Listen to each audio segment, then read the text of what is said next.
పోలీసులు అంటే ఏంది? మనకేదైనా సమస్య వచ్చినా, మన ఇళ్ళల్లో ఏదైనా దొంగతనం అయినా, ఎవడన్నా మన మీద దాడి చేసినా, మన వస్తువులు ఎవడన్నా ఎత్తుకపోయి కంప్లైంట్ ఇస్తే మనకు సమస్యలు తీరుస్తారు. ఎటుగూడి సమస్యలు తీరుస్తారు కదా అని పోయి గిసొంటి కూడా కంప్లైంట్ ఇస్తారా? ఈ ఏం మనుషులురా వారి! ఎసొంటి కంప్లైంట్ ఇచ్చిరో మీరే చూడుండ్రి, నేను చెప్పుడు కాదు గాని. కానొస్తున్నాయా గిన్నెల పాలు ఎట్లా వలిగిపోయినాయో? దాంట్లో ఏముంది, అందరి ఇళ్ళలో వలిగినట్టే వలిగినాయి కదా అంటారా? మామూలుగా మన ఇళ్ళలో పాలు వలిగితే మనం ఏం చేస్తాం? అవి పారబోసి వేరే ప్యాకెట్ తెచ్చుకుంటాం. మరీ తెలివి మంతులైతే పైసలు వేస్ట్ చేయని వాళ్ళు అయితే దాంతో పన్నీర్ చేసుకుంటారు. కానీ వీళ్ళు ఏం చేసిరో తెలుసా? అవో తీసుకుపోయి పోలీస్ స్టేషన్లో కంప్లైంట్ ఇచ్చిర్రు. ఇంతకెవరా మహానుభావులు అనుకుంటురా? పేర్లు ఎందుకు తీగాని కూకట్పల్లిలు ఉండేటోళ్ళు కొంతమంది రత్నాదీప్ సూపర్ మార్కెట్ల పాల ప్యాకెట్లు కొనుక్కపోయిరట. ఇంటికి పోయినాక కమ్మగా చాయ్ పెట్టుకుందామని ఆగబెట్టంగానే గిట్ల ఏడి కాడికి గడ్డలు ఇరిగిపోయినాయట. ఏంటిది, గిప్పుడే కదా కొన్నది, అప్పుడు ఇట్లా ఖరాబ్ అవ్వడైందని పోయి రత్నాదీప్ వాళ్ళని అడిగితే పాలు వలిగిపోతే మేమేం చేస్తాం, మాకేం తెలియదు అన్నట్టు సమాధానం ఇచ్చిర్రట. ఇంకేముంది, ఇట్లా అయితే కాదు బిడ్డ మీ సంగతి అని సీదా పోలీస్ స్టేషన్ మెట్లెక్కిర్రట బాధితులు. పోలీసులు మొదలిని షాక్ అయ్యారట. కానీ తర్వాత వాళ్ళు ఇదేం ఫస్ట్ సారి కాదు సార్, ఇప్పటికి 2-3 సార్లు ఇట్లనే అయింది, ఏ బ్రాండ్ కొన్నా గిట్లనే వలిగిపోతున్నాయి, కొన్ని మాటలనైతే ప్యాకెట్ ఇప్పంగానే పాలు కంపు కొడుతున్నాయి, ఆ దుకాణపోళ్ళు ఎట్లనో పట్టించుకుంటలేరు, కనీసం మీరైనా మా మొర ఆలకించుర్రంటే కొన్ని సెక్షన్ల కింద కేసు నమోదు చేసి విచారణ షాల్ చేసిరట. సుషిరా ఎట్లా తయారైతుందో లోకం. ఇవాళ రేపు ఏం కొనేటట్టు లేదు, ఏం తినేటట్టు లేదు. దీనికన్నా ఓ ఆవునో బర్రెనో తెచ్చుకొని సాదుకుని నయం. యాలకిని పాలన్నీ ఇస్తాయి, లేకుంటే ఏంది అట్టిగా ప్యాకెట్ల పాలు చేయంగా పానాలు గాలి కలిసేటట్టే ఉన్నాయి కదా అని మాట్లాడుతురట. మొత్తం పాల ప్యాకెట్లకే అలవాటు పడ్డోళ్ళు. నాకో బుల్లి చెల్లి, నేడే గల్లీలో దానికి పెళ్లి, ఇలా నా చెల్లికి పెళ్లి జరగాలి మళ్ళీ మళ్ళీ అని కవితలు చదివి సంపుతుంటాడు తనికెళ్ళబరిని. యమలీల సినిమాలో విలన్ గెటప్ వేసుకొని డిసైడ్ చేస్తుంటాడు.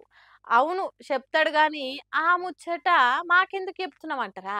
మన మైటీ ముచ్చట్లకు కూడా ఓ బుల్లి చెల్లొచ్చింది. తనకి ఎన్నెన్ని పెళ్లిళ్ళు జరిగినాయో మీరే చూడుండ్రి. 12 పెళ్లి చేసుకుంటే వీళ్ళ టార్గెట్ అంతా కూడా రెండో పెళ్ళి అయిన వాళ్ళదే పడుతున్నామండి. చాలా చాలా మనసుగా ఏర్పిస్తున్నారు. పెళ్ళ అంటేనే భయం కలిగేటట్టు చేసిందట. ఇగో గీ పవిత్రురాలు ఒక్కటి కాదు 2 కాదు ఏకంగా 12 పెళ్లిళ్ళు చేసుకున్నదట. మనుమాడినోళ్ళ నెత్తి మీద జీలకర్ర బెల్లానికి బదులు టోపీ పెట్టి జంప్ అవుతుందట. అట్లా 12 మంది పురుష పుంగవులను బేతి వీరదుర్గ నీలిమ అనే గీ నిత్య పెండ్లి కూతురు నిండా ముంచిందట. బిఆర్ అంబేద్కర్ కోనసీమ జిల్లా రామచంద్రపురం అనే ఊర్లుండే ఈ నీలిమ దుర్గా, వీరలక్ష్మి, కళ్యాణ్ అనే ఇంకో ముగ్గురుతో కలిసి పెళ్లిళ్ళ బిజినెస్ మొదలు పెట్టిందట. వాళ్ళను కుటుంబ సభ్యుల తీరుగా నటింపజేసి పెళ్లి చేసుకుంటుందట.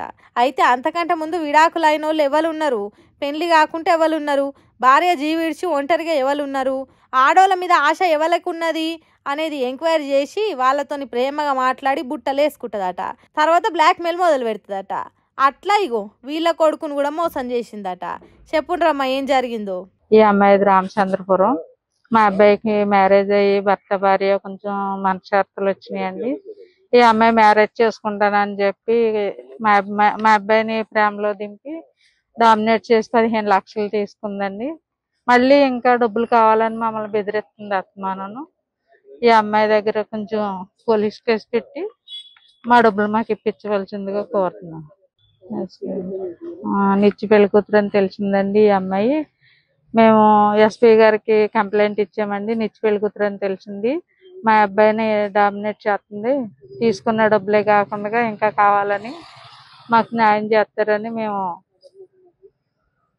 కంప్లైంట్ చేయడానికి వచ్చామండి. కొంచెం మాకు న్యాయం చేయండి. ఇన్నరా నిత్య పెండ్లి కూతురు అనేది తెలిసిందట. మరి ఎట్లా తెలిసిందో ఎవరు చెప్పిండ్రో, 12 మందిని మోసం చేసిందనే ముచ్చట ఎవరు చెప్పిండ్రో కానీ నీలిమ మోసం చేసిందనే వార్తలు గిర్ర గిర్ర తిరిగినాయి. అప్పుడు అదంతా తప్పుడు ప్రచారం. నేను మంచిదాన్నే, ఎవరిని మోసం చేయలేదని ఏకంగా స్టేషన్లో కేసు పెట్టడానికి వచ్చింది.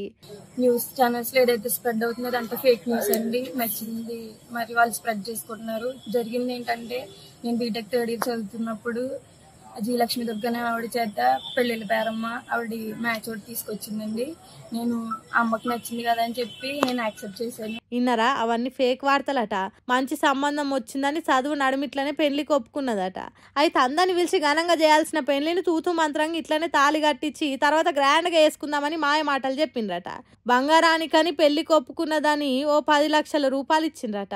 అరే ఇంత మంచోళ్ళు మాకే దొరికిందని సంబరపడుతుంటే అస్సలు ముచ్చట బయటపడ్డదట. పిల్లగానికి ఇంతకు ముందే పెండ్లై 2 పిల్లలు ఉన్నారట. ఇంకేమున్నది, మోసపోయి ఆగమైనానని ఇంట్లో నుంచి బయటికి రాలేదట. అది అట్లుండగానే ఇప్పుడు 12 పెళ్లిళ్ళు చేసుకున్నది నిత్య పెళ్లి కూతురు అని వార్తలు వచ్చినందుకు పోలీస్ స్టేషన్ కి ఎక్కి కేసు పెట్టిందట. ఈ రోజు ఏంటంటే 12 మందితో పెళ్లి చేసుకున్నానని ఫేక్ న్యూస్ స్ప్రెడ్ చేశారు. ఇద్దరు 12 మంది అంటున్నాడు, ఓకే కరెక్టే, ఇతను ఒకడు. మిగతా 11 మంది నాకు విత్ ప్రూఫ్ తో కావాలండి. ప్రూఫ్ తో లేకపోతే అతన్ని ఏం చేసినా వాళ్ళే చేయాలండి. మేము న్యాయం అయితే కోరుకుంటున్నాం. నచ్చినట్టు రాసుకుని నచ్చినట్టు ఫేక్ న్యూస్ స్ప్రెడ్ చేస్తే ఇప్పుడు నేను ఒక అమ్మాయిని, నాకులాగా చాలా మంది ఉంటారు, ఎవరు ముందుకు వచ్చి ఇలా మాట్లాడలేదు. చెప్పాలంటే నేనే చాలా సెన్సిటివ్. అలాంటిది నేను వచ్చి ముందుకు వచ్చి మాట్లాడుతున్నాను.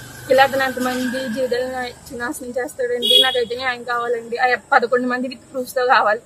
ఎవరైతే చెప్తారో అవన్నీ నాకు విత్ ప్రూఫ్స్ తో చెప్తే నేను వాళ్ళు చెప్పింది ఖచ్చితంగా చేస్తానండి. ప్రూఫ్స్ లేకుండా నోటుకు వచ్చింది రాసి ఎడిట్లు చేసి చేస్తే మాత్రం నేను అసలు తట్టుకునేది ఎంత దూరమైనా వెళ్తానండి.